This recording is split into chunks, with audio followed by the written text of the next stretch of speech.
ব্যাটা বলেছিল বিজেপির কাছ থেকে নাকি 30 কোটি টাকা আমি নিয়েছি, কলকাতা কোর্টে মামলা হয়ে গেছে, ওনাকে কোর্টে হাজির দেওয়ার জন্য নির্দেশ এসে গেছে, যদি না হাজির হয় আইনের মাধ্যমে বেটাকে বেঁধে তুলে কোর্টে নিয়ে যাবে, এটাও বলে রাখছে। বলেছে 30 কোটি টাকা, তো ওনাকে কোর্টে গিয়ে প্রমাণ দিতে হবে, কবে কোথায় কিভাবে নিয়েছে প্রমাণ দিক। আমি তো কেউ আমাকে একটা খারাপ ভাষা বললো, সে খারাপ ভাষায় আমি উত্তর দিতে পারবো না, ওই রুচি আমার নাই। তা আমি কোর্টকে গিয়ে বলেছি এটা আমার নামে মিথ্যাচার করছে, আপনি ওনার কাছ থেকে জানুন। কোর্ট ওনাকে ডেকে বলবে এবার বলো কোথা থেকে পেয়েছো।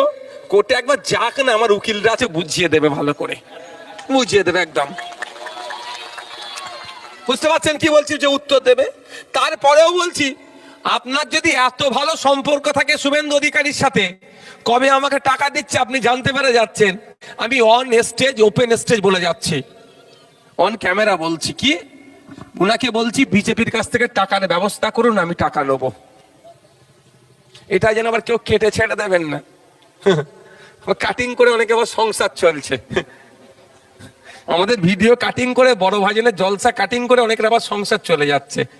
দেখ কি বলছি, আমি এই ভাঙড়ের খরম্বা মন্ডল পাড়ায় দাঁড়িয়ে বলছি বিজেপির কাছ থেকে যদি ওনারা টাকার ব্যবস্থা করতে পারে আমি নেবো।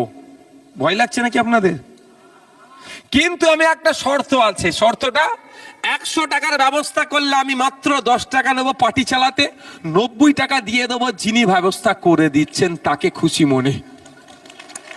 ঠিক অফারটা কেমন আছে? হ্যাঁ, কোনো অসুবিধা নেই, ওপেন নেবো তো। বলছে গোপনে নিয়েছো, বাদ দাও, আমি প্রকাশ্যে নেবো বলছি। তাহলে ব্যবস্থা করুক।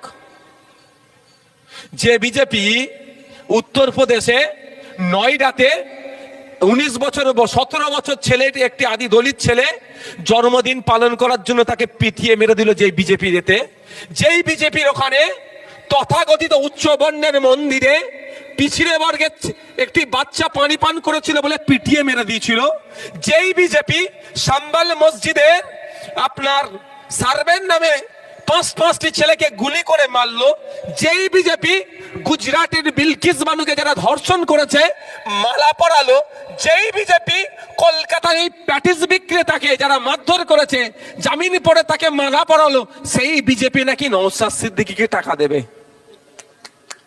বুঝতে পারছেন? আর দ্বিতীয় কথা, যারা আছেন এখানে, আমি তো মরে গেলেও বিজেপিকে ভোট দেবো না, শুধুমাত্র মুসলমানদের বিরোধী করার জন্য নয়, একটু মাথায় রাখবেন। শেখ রেজাউল নামে যে ছেলেটি প্যাটিস বিক্রি করছিল তাকেও মেরেছে, আর শ্যামল মন্ডল প্যাটিস বিক্রি করছিল তাকেও মেরেছে এরা। তাই বিজেপি হচ্ছে